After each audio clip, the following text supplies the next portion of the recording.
Yo tout le monde, on se retrouve aujourd'hui dans cette nouvelle vidéo, une nouvelle vidéo mécanique parce qu'on est dans l'atelier.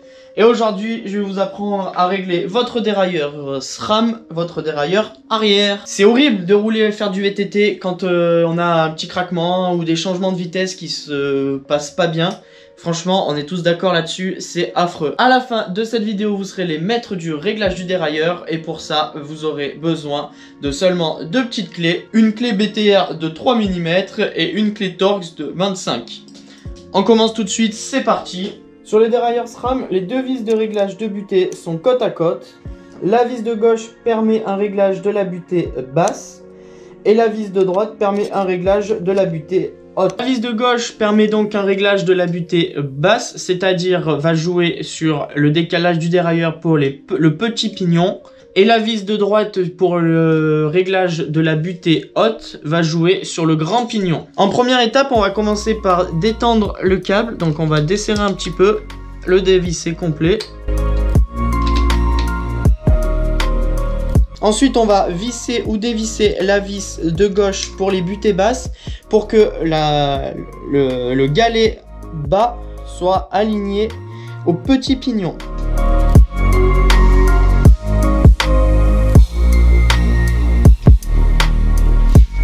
Troisième étape, on va resserrer le câble.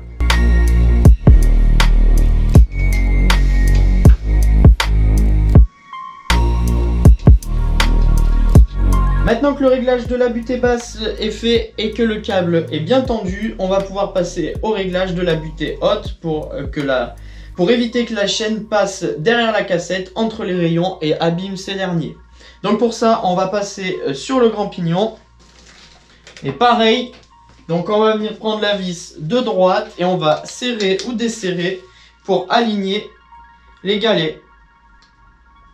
Une fois que le réglage de la butée haute et de la butée basse est fait et terminé, on va vérifier que la chaîne passe bien.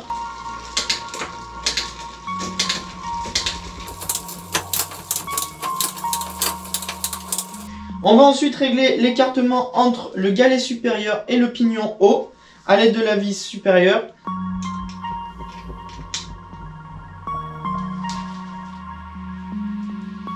Donc en vissant ou dévissant, on va voir le galet supérieur s'écarter ou se rapprocher du pignon supérieur.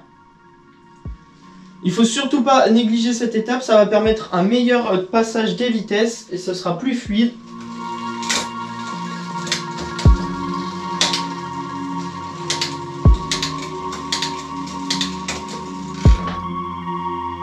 Dernier petit conseil, si au moment du changement des vitesses, vous avez remarqué que votre chaîne a du mal à monter sur la cassette, c'est que le câble il n'est pas assez tendu et pour ça vous pourrez retendre en dévissant le câble au niveau de la manette.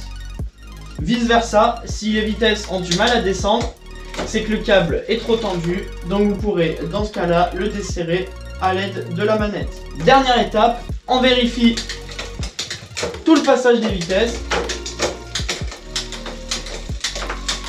Et voilà, toutes les vitesses passent à merveille, vous ne serez plus embêté lors de vos sorties. N'est-ce pas beau? Voilà, c'est la fin de ce tuto, j'espère qu'il vous a plu. Moi je vous dis bon ride avec une transmission impeccable. À la semaine prochaine, ciao!